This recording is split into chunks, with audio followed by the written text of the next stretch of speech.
We're live yet again. Back man. With another one. What's up, people? How y'all doing, man?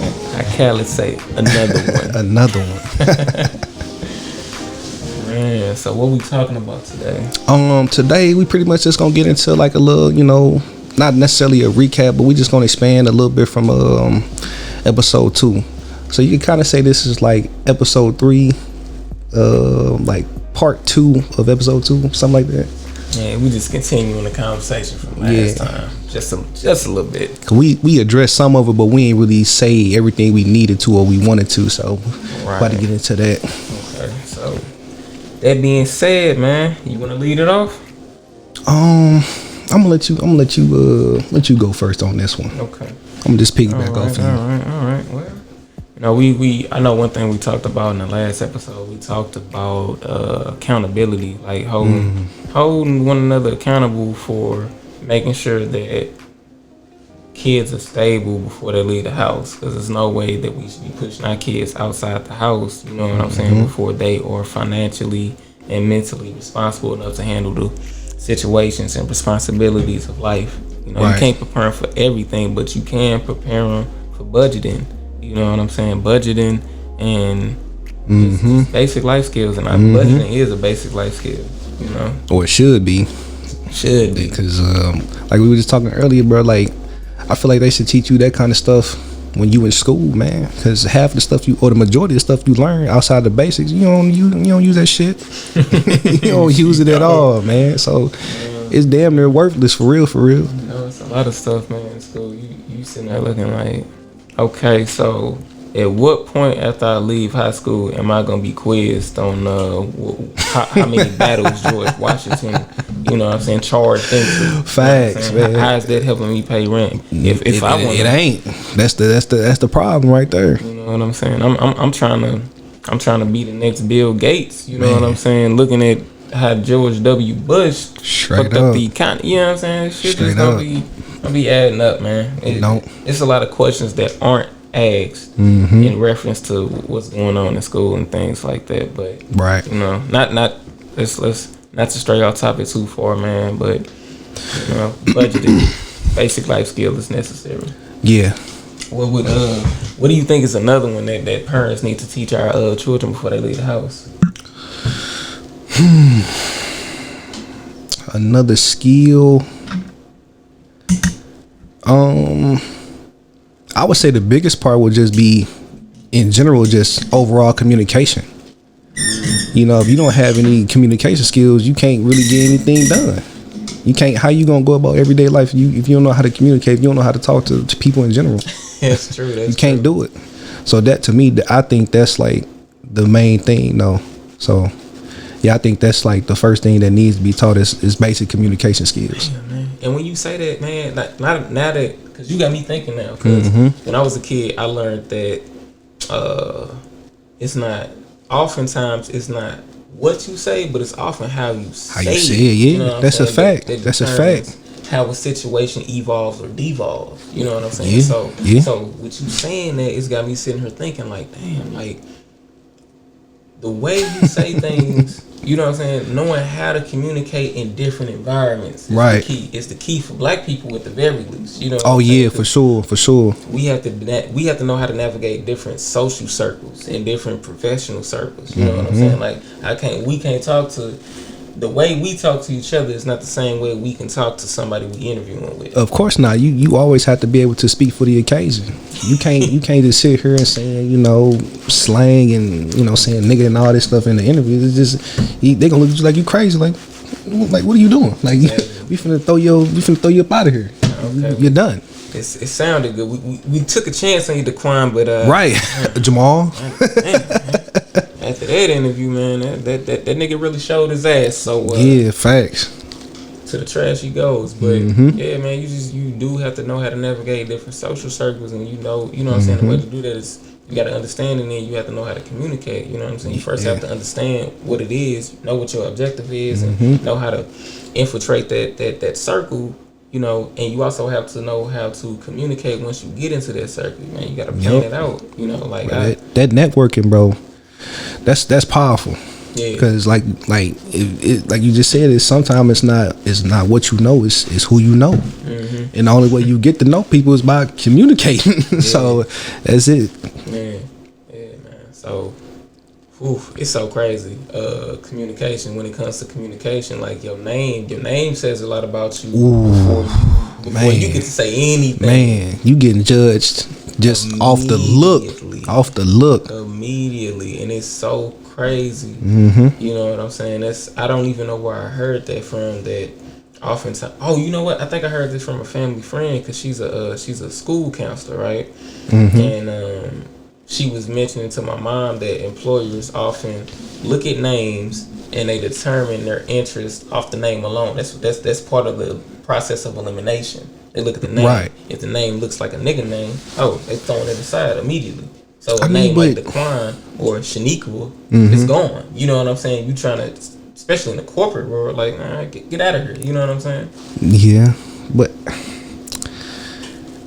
I wonder how it even gets to that point, because like when you looking at the applications online, you normally people, they put in like what race they are, so you automatically know that. So why even put my file if you were just gonna throw it in the trash can anyway?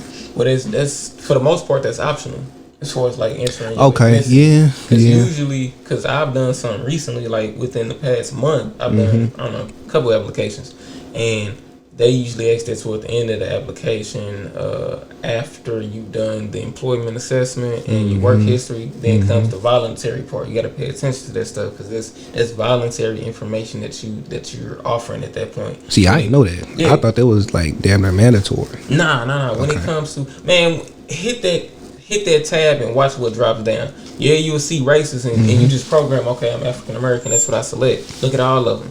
Because at the very bottom or at the very top, it depends on whose format it is, it'll say I prefer not to answer. And I select it every time.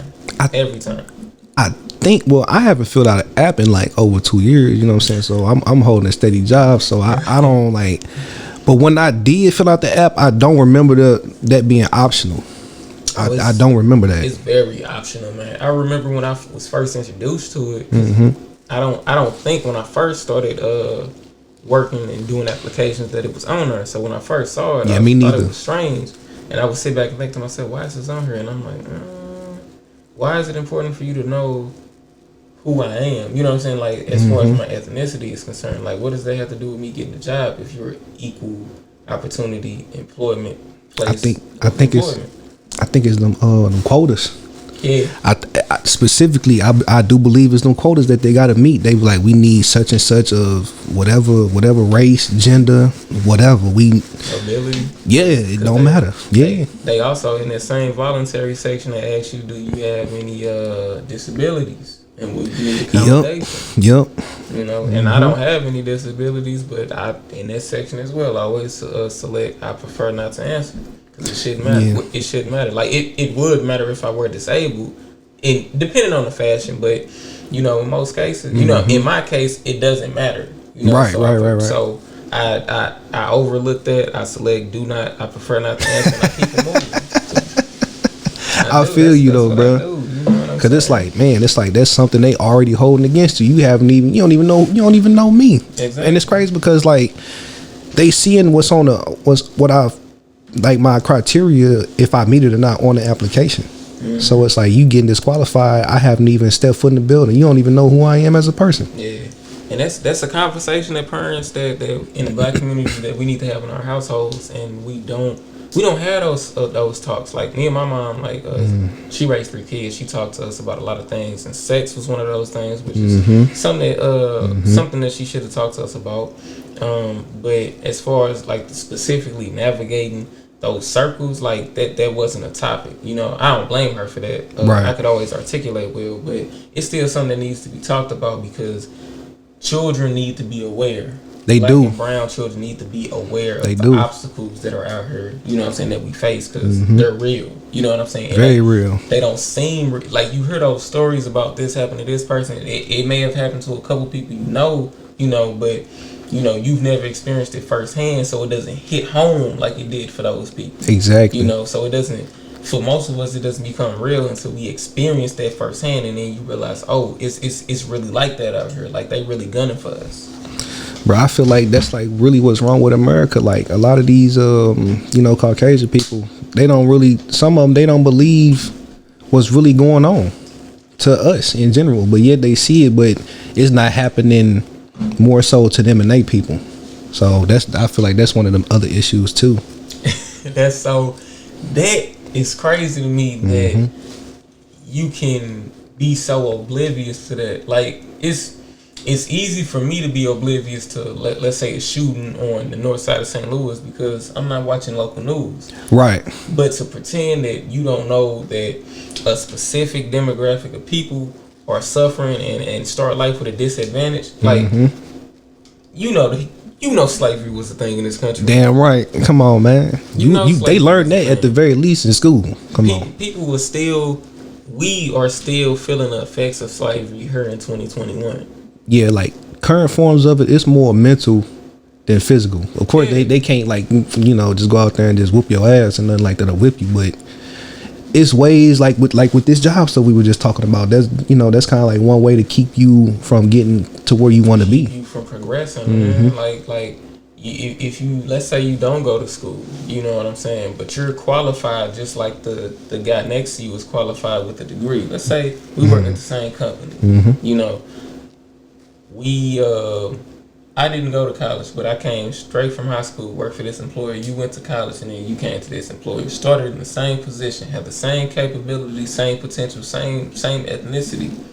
They're gonna favor you because you have the degree, and because I don't have the degree, that now becomes a hindrance for me. It's an obstacle. Check this out though, and this like a random thought, but I kind of view that like, even though I probably didn't go to school or whatever, that doesn't mean that I'm not educated. So you're holding that against me. So to me, that's a form of discrimination. It is. You holding just the fact that I don't have a piece of paper that says I'm qualified to do this, even though that I know that I am qualified to do this. I've been doing this for like 10, 20 years or whatever.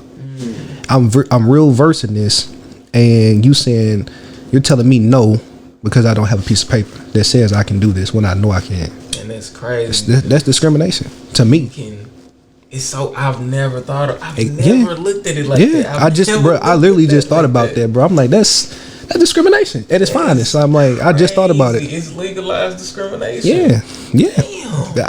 I literally just thought about it. That's so crazy, man. Because it's it's just all you have to do is just legalize it. You know what I'm saying? It's just like when back in the 20s and 30s when the government decided they didn't want to have any part of alcohol, and so prohibition or something.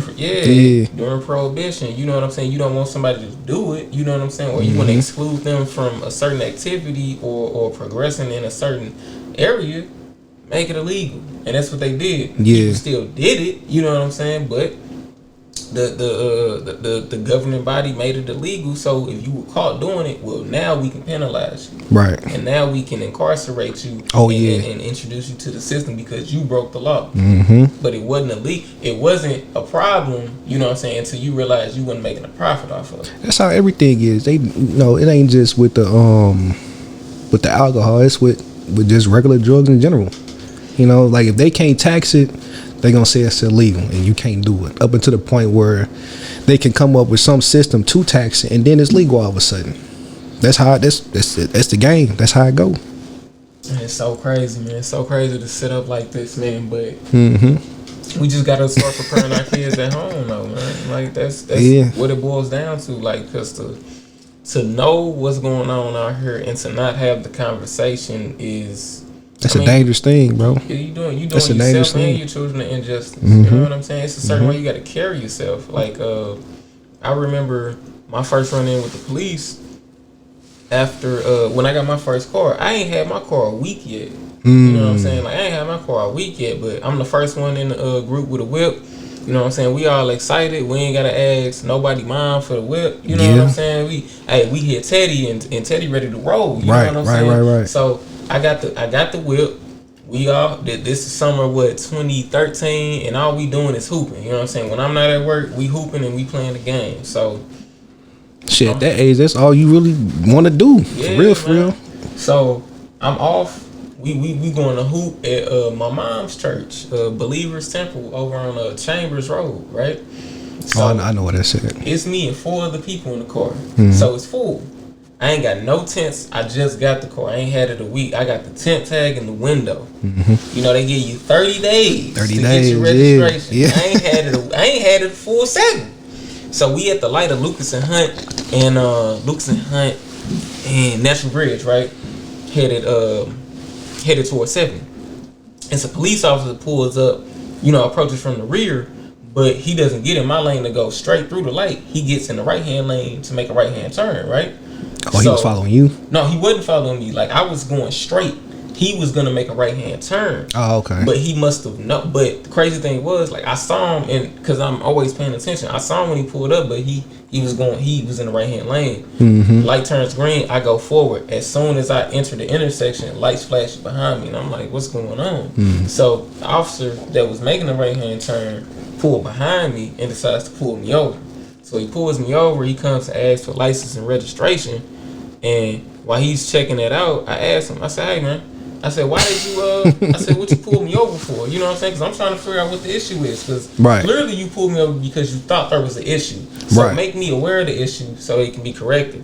So after he checks my registration and license, he comes back and he tells me that he pulled me over because he thought my registration wasn't legit. And the strange thing about that is I haven't had the car 7 days from the purchase date. So I'm still well within the rights of the 30-day I guess warranty or something like that, kind of, sort of. The 30-day grace period to get the registered with the state. So how did it not look legit when it had a number, it had an expiration date that hadn't been reached? That was just an excuse to me. That's all it was. You know what I'm saying? But there are certain ways we have to handle delicate situations like that, because they can, a car full of black kids and a white officer, because it was a white officer. Yeah. You know what I'm saying? And this was the city of, I think that's like Pine Lawn, and if not, it's like right down the street from Pine. It's like right between Pine Lawn and Belmore. Oh, you were in the hood then. Yeah, so I mean, you just have to be careful in situations like that, man. And it's because of my temperament, I handle things, diplomatically most of the time. But if that weren't my temperament and I was angry or I was a hothead, you know what I'm saying? It could have got ugly. I could have been, you know what I'm saying? I could have been Mike Brown before Mike Brown. Facts, bro. I feel like it's a shame that, like, and I'm not a parent, but if I did have kids, I always think like it would be a shame for me to have to teach them on how to interact with the police when their main job is supposed to be protecting and serving.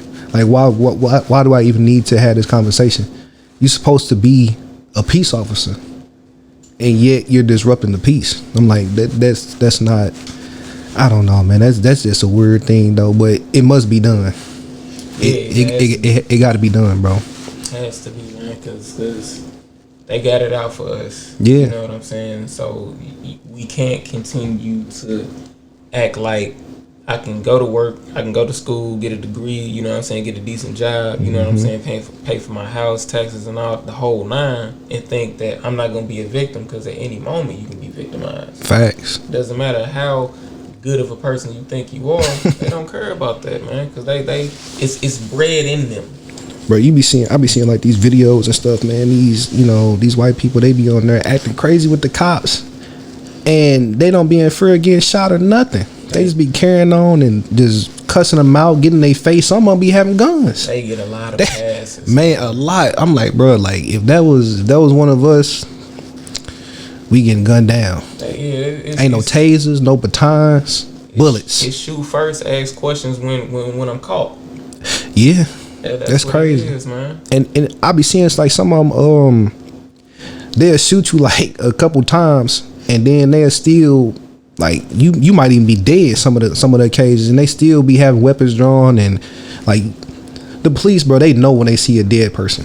So why are you still having the weapons drawn? Like, or you got like, they have like knee on their neck or something. It's just ridiculous, bro. Insults to injury. Exactly. You put a corpse in cuffs. I just don't see how I never understood that. Trained professionals. You go to an academy. You train for situations like this. You know what I'm saying? It's multiple officers on the scene. You have one assailant, one allegedly one assailant. Right.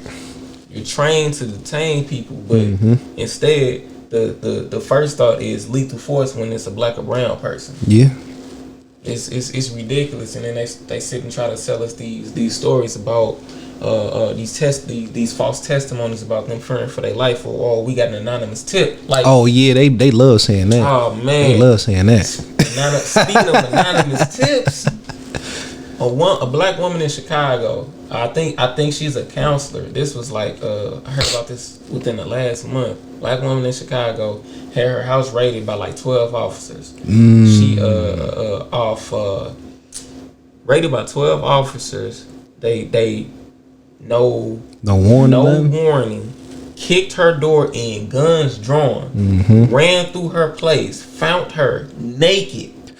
I did hear about that, bro. I did hear about that. And you know what's crazy? Like every day when I get up, I say like I pray every day, or at least I try to, and I say, Lord, protect me in my home as well as while I'm away from my home, because of that right there. Like people, they just come in and do what they want to do. I'm like, bro, like I've done nothing wrong, and like you say, you can be victimized at any given moment, even when you in your own crib. I'm gonna run it down for the viewers. So they ran in this lady place. She was naked because she was out the shower or something, or getting in the shower or getting out the shower. It's her house. They violated her rights and her safety and her privacy. Facts. You know what I'm saying? And they cuffed the woman while she was naked, searched her place continuously while she's screaming, "This is my place. I live here alone." They throwing names at her that she don't know. You know what I'm saying? And all based on the tip of an informant. You know what I'm saying? Right. Not another police officer that was doing police work and got investigating or something. Yeah. Off a snitch. You know what I'm saying? That could have been a druggie. You know what I'm saying? Could have been, man. I you know what? Like I kind of equate they training to like the NBA referees, bro. Bro, niggas be out here blowing calls. I'm like, officer, you just blew a life. Crazy, man. And if it's amazing that woman's still alive. You know what I'm saying? Yeah, it could have went left. 12 white cops raiding your apartment, and probably all dudes on top of that. Because if it was a woman, even if it was like a white officer, they could have, maybe I guess like felt something for. I'm like, all right, it's a lot of guys in here. Let's put some clothes on or something. Make sure she's decent. At least put a robe on or something. Man, I just can't. It's so crazy because I'm grateful that woman's still alive. But part of the reason she may still be alive and unharmed is because she was a woman. Because let that have been a man, possibly. Know what I'm saying? They mindset might have been to shoot first. You know what I'm saying? And clear the house and then ask questions. Yeah. And it's crazy that that's the world we're living in, but that's the world that we're living in. You know what I'm saying? So we got to prepare our kids for that, man. We gotta get them right. We gotta make them aware of these issues. The same way we tell them, don't touch the stove, don't put your hand in that fire because it'll burn you. Yeah. It's multiple ways for you to get burned outside of these four walls. Bro, I remember like when I was a kid, I remember my mom and my dad, they was telling me about, like now, like, well, back then, I guess the only thing you really had to fear was like strangers running up on you. Like, somebody you don't know approach you, just walk away from them, or if they getting aggressive, just run away to safety. Now I got to tell the kids. Now you got to tell your kids about strangers and the cops. Exactly. That's crazy. Exactly. You got to get them prepared for things like that, man. Yeah. Like I said, I was raised by my mom for my entire life. You know what I'm saying? And she raised me and two younger siblings, and I think she did a great job doing that. You know, but I feel there were things that my mom couldn't teach me. You know what I'm saying? One of those things was how to be a man. And that's something facts. that that's something me personally I've been struggling with trying to figure out. You know what I'm saying?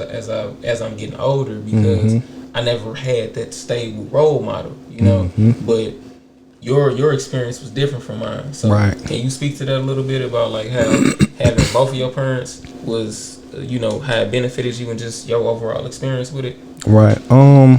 Well, I would say I had my dad up until like I think I was like 17 years old, and then he ended up passing away. R.I.P. Pops. But up until that time, he would try his best to instill in what he knew into me. Whether it be about like he always encouraged me to go to school, get good grades so I could become something. When it came to women, he told me about like the birds and the bees, and he was just telling me like he just wanted me to be better than he ever was. So, and I'm not quite there yet, but I do plan to I do plan to be there one day though. So and I would say like as far as my mother, she's more so of course like the nurturing side, and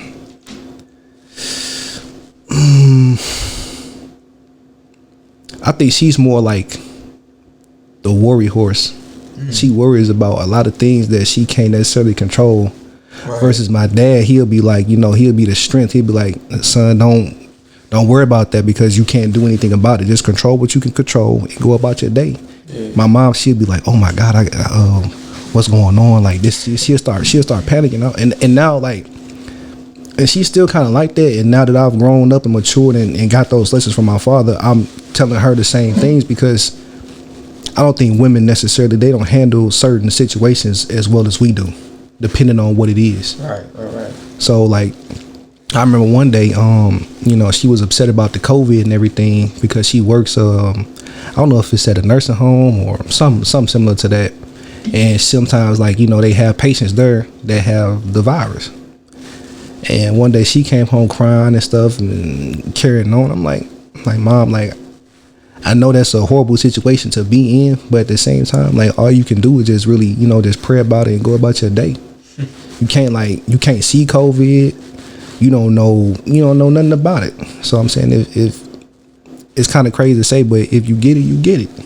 Ain't nothing you can do about it. And if I was to get it right now, I'm not even sure I would take the vaccine, because that might add to your problems from what I've seen. Yeah.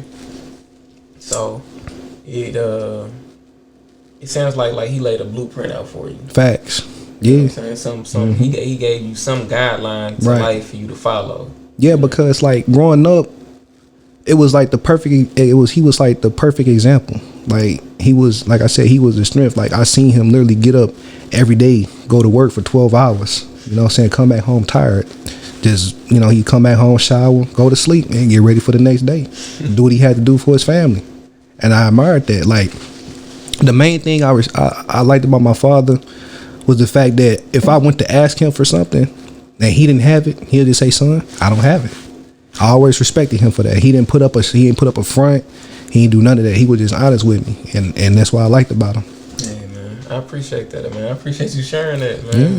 Because, man, like, that's just, as a kid, that's all I ever really wanted. You know what I'm saying? And it was that was the reason for a lot of my anger in my youth, and I couldn't express it because I never really knew what the problem was. You know what I'm saying? Like I couldn't pinpoint it. You know what I'm saying? But I was always looking for it.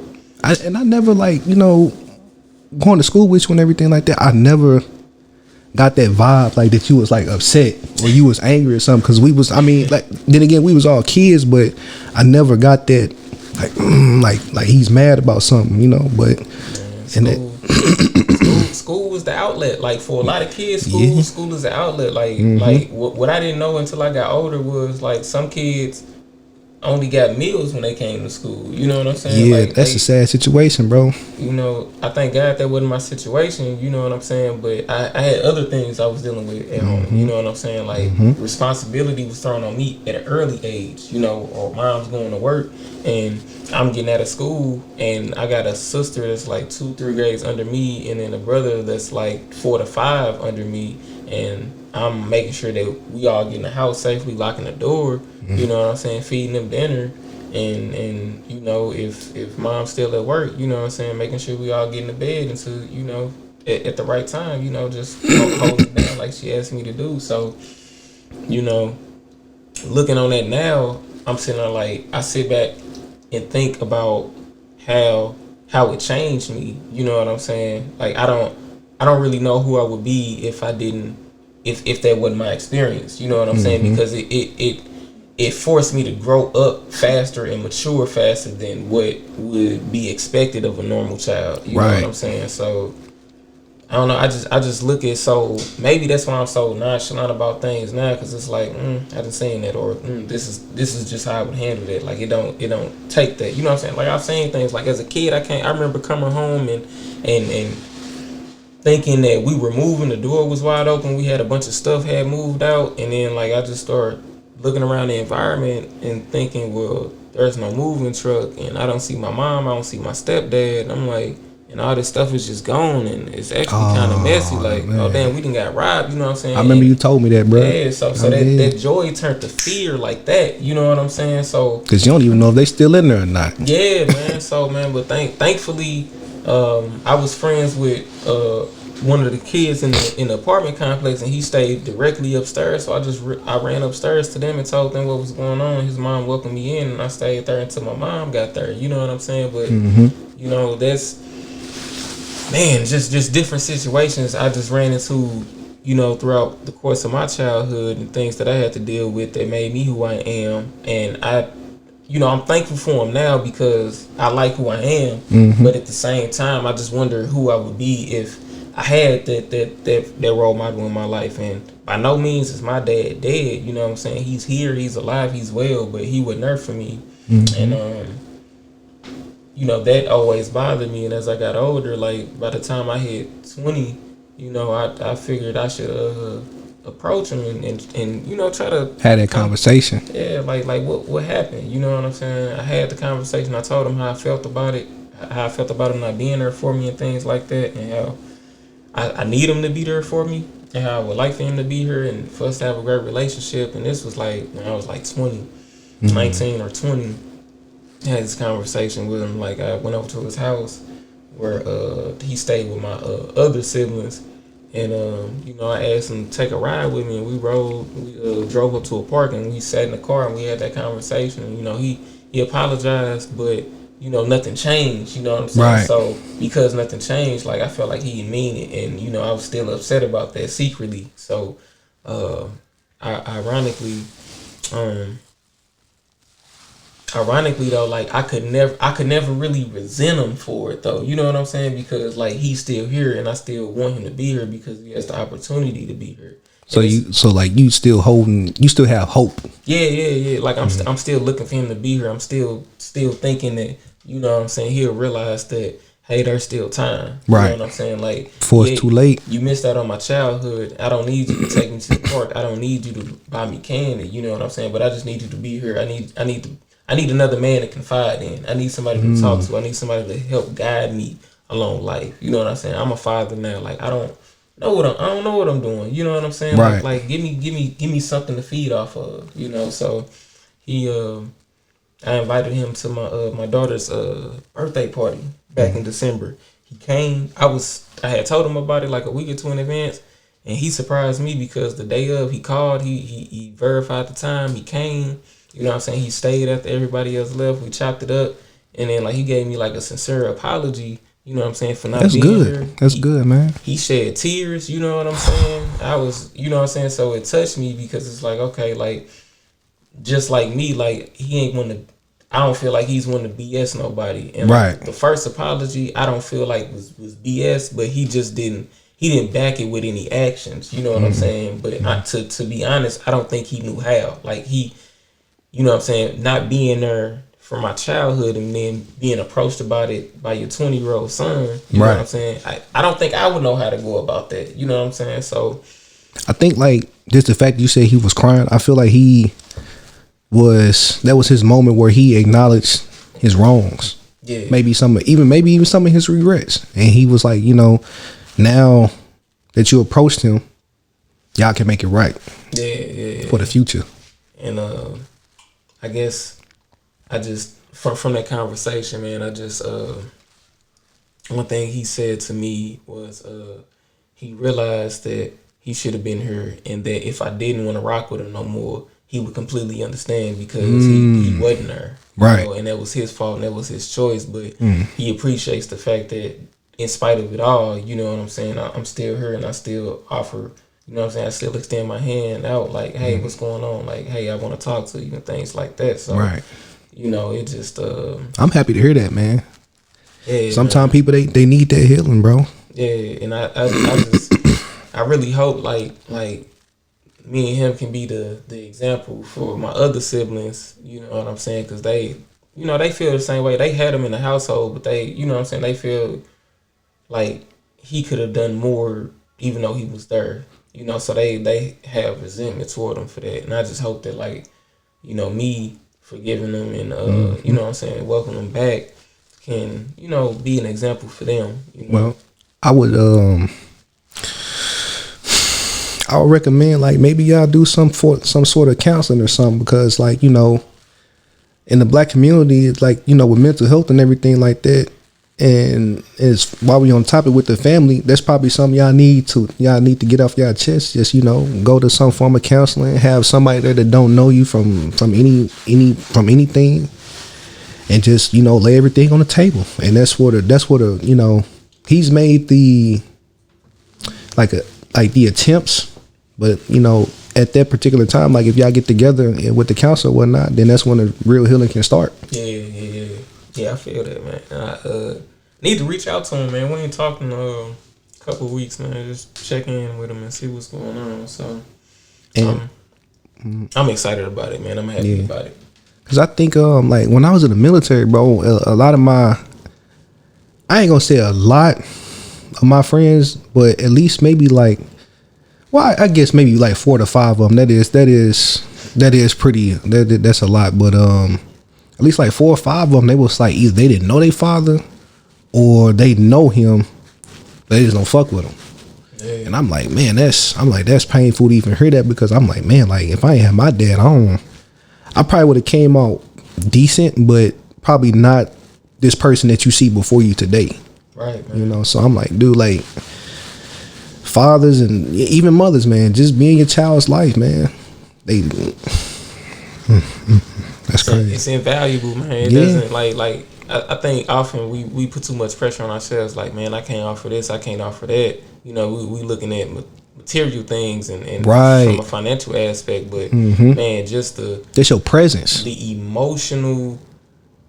Man, just from an emotional standpoint, man, the fact that you're there, it means so much. Like, the emotional stability that you can provide from being an active participant in your child's life, right, is you can't put a price on it, man. You cannot put a price on it, because at the age of 20, I was still looking for a father. You know what I'm saying? Like, I'm trying to figure this out.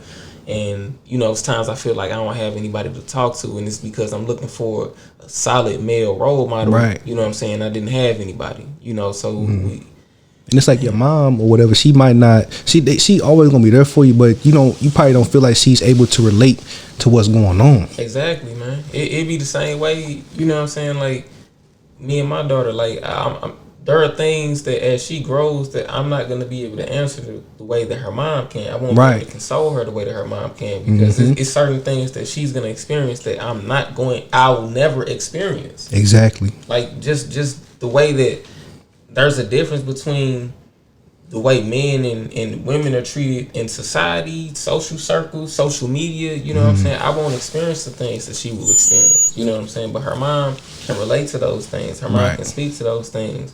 And you know what I'm saying, instill in her the courage, the knowledge to navigate around those things and through those things and be better forward. Right. That's the need. Like, you need both the masculine and the feminine energy, you know what I'm saying, so you can transfer it over to your child. Yeah. Like, if you only have like one party, like if it's me raising my son or whatever, if I have one, he might turn out maybe too hard. You know what I'm saying? He might not know he might be emotionally, like, detached from things. And if it's like, if he raised by a woman, he might be over emotional or some shit. You know what I'm saying, like that. So that's why I'm saying you need the strength and you need the nurturing side so they can combine and create a decent human being. Yeah, we do, definitely do, man. But now that we done talked about you know, our experiences as men with fathers, without fathers, man, I wanted to touch on women and their I don't know how to word it, man. Just women in I guess like sometimes like some of them, like how they carry themselves. Yeah, man, like how they flaunt. Yeah, man. Like okay, so I'm at work, right? So we all know I work in trash, right? People often trying to get me to take extra stuff they ain't paid for. So my girlfriend is like prime culprit. I don't see why he doesn't take it. This is what she's thinking while I'm telling her this stuff, and she told me this. She was like, she's like, I don't understand why you just don't take the stuff, right? And just move on and be done with it. It's principles, man. And yeah, part of it is principles, and another part of it is workload. Like, why am I taking on the extra work? You know what I'm saying? If you can pay for it, hey, I can't complain about that. You know what I'm saying? But you ain't paid for it, and you come out here asking me for a favor. And the thing is, I run into a lot of women, you know what I'm saying, at work that want me to take extra stuff, and and the moment it becomes clear to them that I'm not taking it, because I say no from the jump. I tell everybody no from the jump. But everybody think they won, you know what I'm saying? And he gonna take mine. And I'm gonna do it. And it's no, it's still no. You know what I'm saying? When they realize, oh, he mean it, you know what I'm saying? Then they mood change. You know what I'm saying? But from jump, they'll come out, they'll try to be sweet and try to push up on me a little bit, and it's like, you know what I'm saying? I'm looking at it like, hey man, you can save all of that. I got me a woman at home, and even if I didn't, if I entertain this, I'm now jeopardizing my employment here, because you can call them at any point in time. I do something you don't like and say I sexually harassed you. Yeah. When in actuality, you came and sexually harassed me. You know what I'm saying? So I'm rolling down the street, and not only that, they probably gonna think they can do it every time. And now you got a hold on me. Yep. You know what I'm saying? And it's crazy. So I'm rolling down the street. This the week after Christmas. So, it's the first pickup day after Christmas on this route. So everybody got extra trash, right? Yeah. So I'm surveying the land. I'm coming in on this cul-de-sac. I look to the left. I see the house. They got their can out, but it's surrounded with extra trash. I mean, bags on top of bags on top of boxes, and I'm just like, you already know what's up. None of that shit, because I already know. Because you get a list at the start of the day, who paid for what, when, where, and why. So I'm like, nah, I ain't got nothing on this street, shawty. I ain't taking that. So I get around to the house. So by the time I get around to that house, Shawty from the crib and came out. She at the can. She standing there. She already waiting. She's waiting on you at the door. She was waiting. She was watching me from the door. You hear me? So she out there. She got her hair down. She got a like little loose fitting tank top on, and then she got on these black leggings. Right? She thick. Thick as a mug. So she thought because she came out there and looked good, right, I would be more prone to get out and just take her extra shit. I looked at her from the warmth of the truck. I looked at the trash. I pointed at the trash and pointed to the bucket. And then I looked back at her.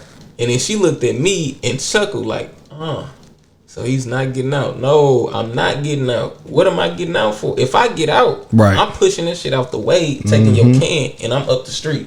Gone.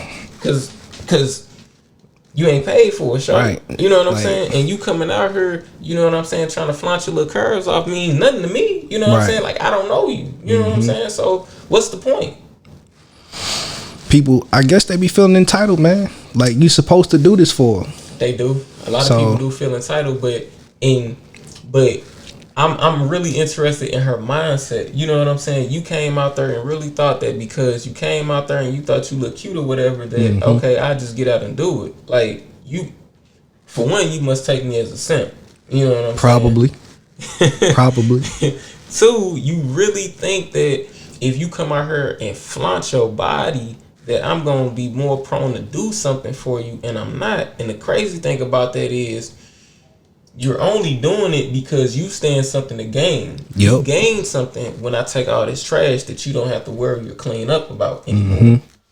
But if I don't take it, well, now we got a problem. Well, now you have a problem with me because now I won't perform this extra service that I don't owe you.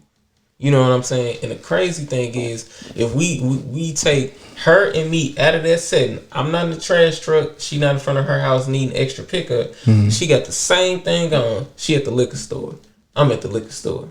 I'm like, hey, shawty, what's up? Oh, like you trying to holler at something? Yeah. I'm trying to holler. I'm shooting my shot. I'm Steph Curry from the logo. What's up? You know what I'm saying? What do be like? Bang! But I'm shooting my shot, you know what I'm saying, and shorty ain't messing with me. Right. Okay, well, you know, you was messing with me last Thursday, you know what I'm saying, when you needed that trash picked up. It's still me, you know what I'm saying. I can put the uniform back on for you. Oh, it's not the uniform. Oh, but now it's not the uniform. Right. It's you don't stand anything to gain, so now you ain't rocking with me. You know what I'm saying. But why is it okay for you to present yourself in a sexual manner to me at any point in time? You know what I'm saying, without talking to me first. Right. You know, but then if I sexualize you, it's a problem. Yeah. I don't understand the logic there. You know what I'm saying? Like, because I feel like everybody, men and women, should carry themselves a certain way. But when you do it because you stand to gain something, I lose respect for you, because now you can't say because then you try to dictate who and when somebody can approach you and how they can do it, and you can't do that at that point. Just like I would say, just based off that scenario, I feel like, and I don't know her, but just based off what you telling me, I feel like that's probably a person that probably like uses people, like you said, just like, you know, see what it is that she can gain from each and every situation, and if there's nothing there, then she just not messing with you in general. Right. That's what that sound like to me. And oh man, it's crazy thing. A more ironic thing about that particular individual is before I start running trash on that route, I was running the yard waste on that route, right? And the trash guy that was running was super fast, so he would be blasting through the route. So I'm not on that street yet, where the with the chick that was trying to proposition her body, you know what I'm saying, for me to take the trash. I'm not on that street yet when I'm running yard waste. I was on the street before, and this dude pulled up on me in a Camaro and was asking me about taking his trash, and I was like, hey bro, I don't even pick up trash, I pick up such and such. He was like, out his car? No, he didn't have it in his car. He was asking would I go to his house and pick it up. And I was like, hey, I was like, nah, I don't take trash. Like, and if the trash man, I said, well, I knew the trash dude had already been through. I said, he not already been through there. I was like, so y'all didn't got me. He was like, oh man, well you know what I'm saying, this is our situation. I said, okay, well this is how it should be. You know what I'm saying? And if y'all got an issue with that, then y'all need to call the company, because that ain't on him. You know what I'm saying? That's between you and the company. Right. That, you know what I'm saying? Y'all stuff not in regulation. You know what I'm saying? Because they had different company cans, and we don't take other company cans. Oh, like if you paying and you up to date, you should have our can. Well, it was like waste management or something, because that's like the only other like company that I could think of. He said, he was like, that can green. I said, if your can green, he wasn't gonna take it. I said, we got blue cans that got our company name on it, and I said, and cans are color coded in trash. Oh, you talking about like, cause we used to have like the one, like the big tall joint with the wheels on it, and we like, I think they used to come like every Thursday, and we just bring it down there by the mailbox or something, and they'll come pick it up. Yeah. Okay. So that's how most trash cans are, with the two wheels on it. But yeah, they didn't have the right can and all that. I was like, hey man, I said, I'm not the trash man. I said, he not really been over there. I was like, you need to call if you want it picked up. Right. So he leaves. Right. I get on the street, but I'm not at their house yet. Right. I'm like halfway down the street. It's somebody else's house. I'm picking up their yard waste. I get back in the truck. I'm trying to pull off.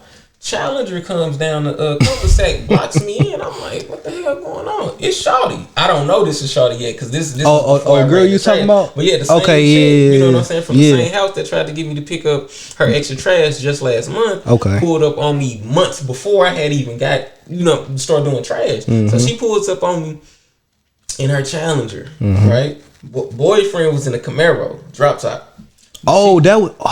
They from this how I pieced it together. She came and she hopped out the car in leggings. Right. Again.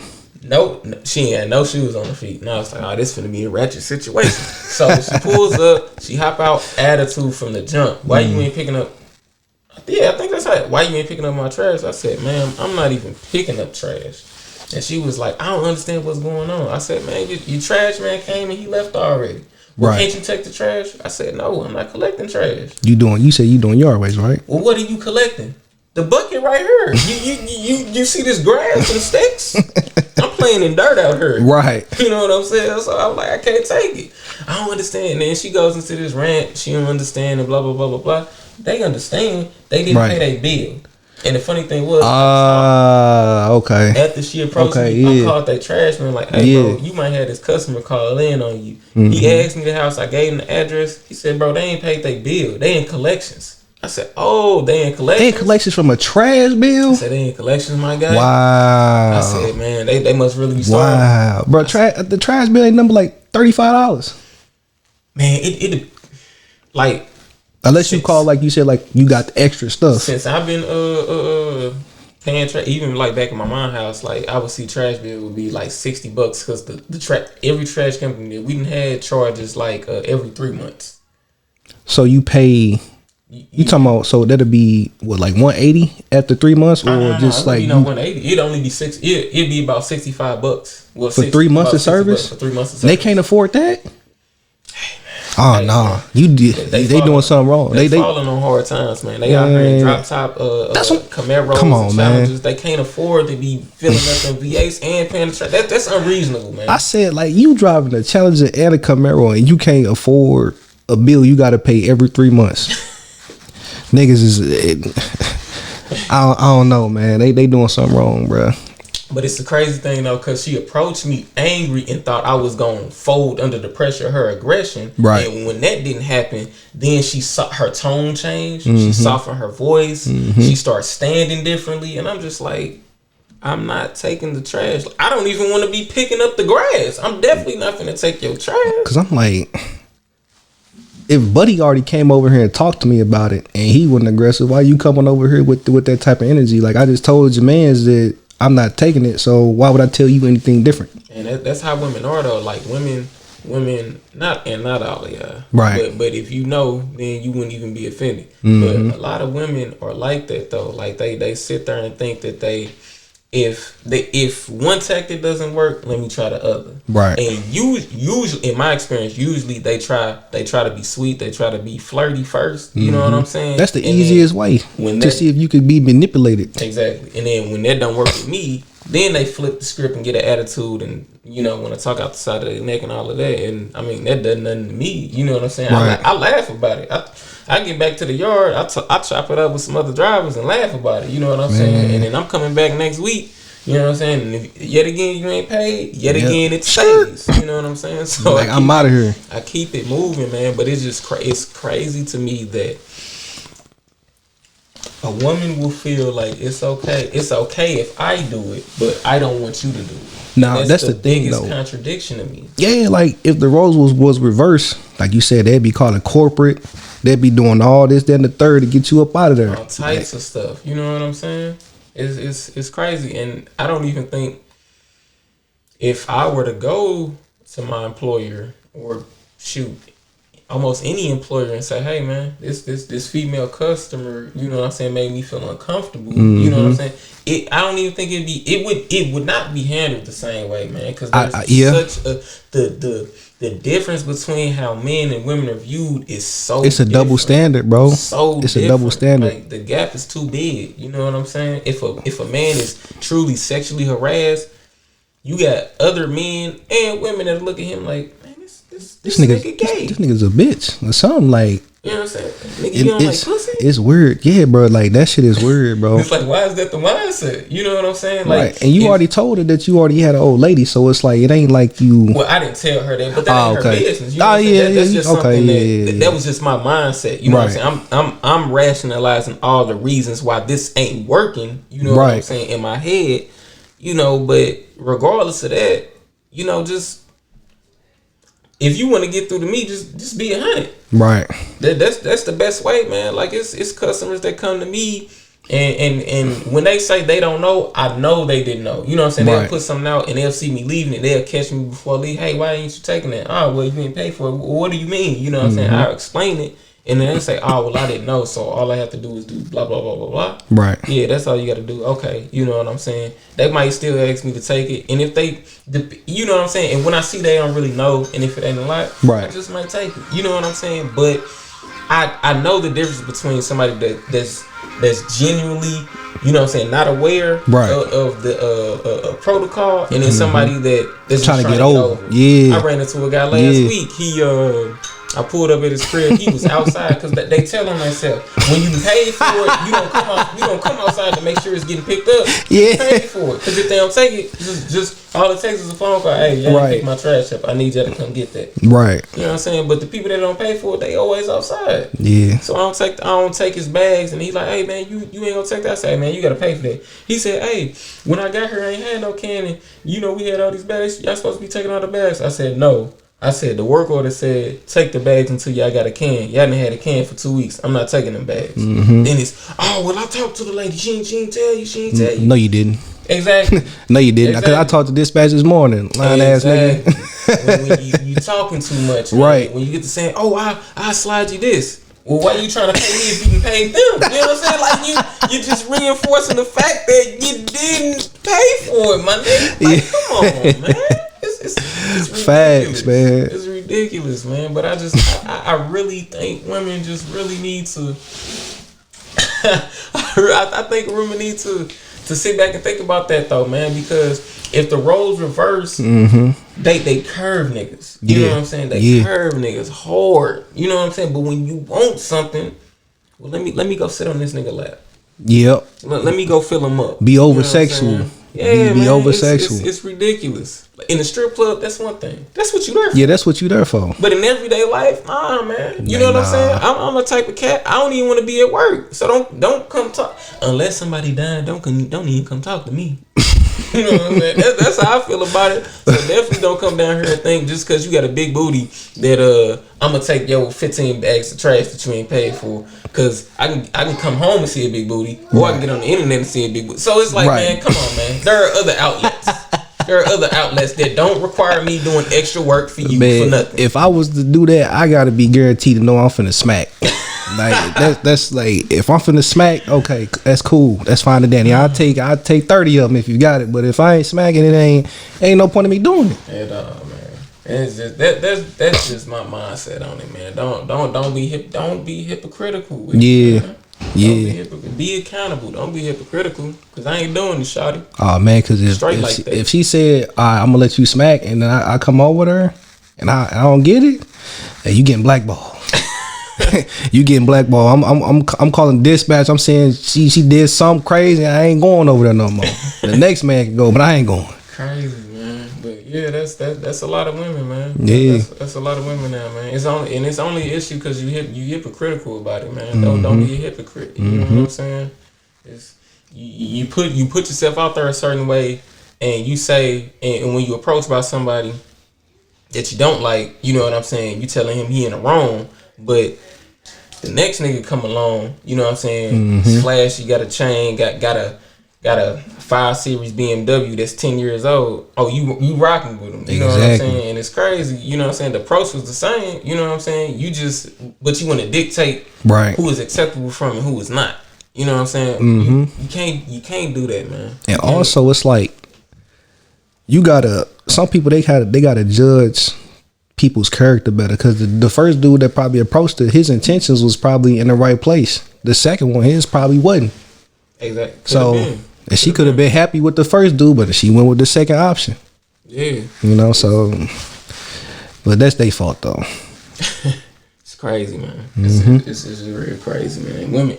Women, you got to be more accountable with your bodies and your actions. Facts. You do, man. You want men to respect you. Put yourself out there in a respectable manner. Not saying, and it's in my head. I can hear women say, "Well, I should be able to wear what I want when I want to wear it." You can wear what you want when you want to wear it. But you need to be aware of what comes with that. When you want to put on shorts with your cheek hanging out the bottom, you know niggas gonna look, you know they gonna be gawking, you know niggas gonna be shooting they shot. So don't act surprised when you get 50 niggas that hit you up and all they want to do is smash. When you putting out, when you have a tire on that says I want to smash too, that's what you attracting. That's what you attracting, because they ain't hitting up Taraji when she walking down Rodeo in the pantsuit. You know what I'm saying? So hey man, you know what you're doing. You know what you're trying to attract. Just be honest with yourself. Bro, that was like they did a social experiment. I seen something on YouTube. They had a white guy walking around with an AR-15. And I think this was in like Florida, where you can it was in some state where you can brandish weapons, and nothing happened. Then they did it with a black guy, same scenario. He walking around, AR-15, just walking around, ain't doing nothing. Cops called. What's going on? And they questioned him like, why are you doing this and that? And then he was out there. He like probably in less than like 5 minutes, cops pulled up on him. White dude. He walking out there for an hour, 2 hours, ain't shit happen. Nothing. Nah, man. So I'm just like, white America, man. When it's all white, it's all right. So, hey, man. Sucks to say, but yeah. I mean, Childish Gambino told you niggas, if you ain't already know, this is America. Yep. I don't know the rest of the lyrics. But Me neither. Is America. Oh man, I think it's about time we wrap this episode up. Yeah, man. Yeah, man, we trying a new format. We trying to condense everything to an hour. So we at an hour and a minute right now. So we gonna call this episode quits. We gonna come back next week with another episode for you guys. Don't know what we talking about, but we gonna keep the topics coming, man. If you guys have suggestions, y'all want to get in on the conversation, man, hit us up on Facebook. You can hit me up on Facebook at Teddy Powell. You can like, comment, share the video. You know what I'm saying? You like the content. Subscribe. That's the main thing. Subscribe, man. Hit the button, man. Hit that button. Hit that button. Hit the button. Hit the button. That's all we ask. Hit it, man. Hit that button, subscribe. Hit that bell so you don't miss none of our notifications, man, whenever we drop new content, because progressively we gonna start dropping more content. Yep. You know what I'm saying? I'm thinking about doing some Friday or Saturday night DJ sessions where, I just pick a playlist and just jam out for a couple hours. Maybe some live reactions to some stuff too. Maybe. Yeah. Pushing some other content. I think like the next battle rap event, we might do a live reaction to that, because we both in the battle rap. Yeah, we was gonna do it yesterday, but some other stuff happened, so we just gonna leave it at that. Yeah, man. Big battle rap fans over here, man. So yeah, we might do that. Hopefully we got a new camera by the end, man. But we gonna keep the content coming. Yeah, we gonna keep the content coming, man. Guys, get involved with the channel. Like, if you like the content, like the video. subscribe, share the video with your friends. Hit the button. Bring them into the page. You know what I'm saying? Help us grow the channel. That's all we asking, man. Just hit the button, man. We asking you nicely. T.I. ain't gonna ask you nicely. Hit the button. What did you do? You want me to get out, nigga? You want me to hit button? T.I., that won't be necessary. T.I. They get it. They gonna like. They gonna comment. They gonna subscribe. We got. Hey man, we can only hold T.I. back for so long, man. Like, subscribe, share the video, man. This is Rich Thoughts, man. We are signing out. We out of here, Teddy. Man. DeMarco, man. We out of here, bro. Peace. We'll see you next time.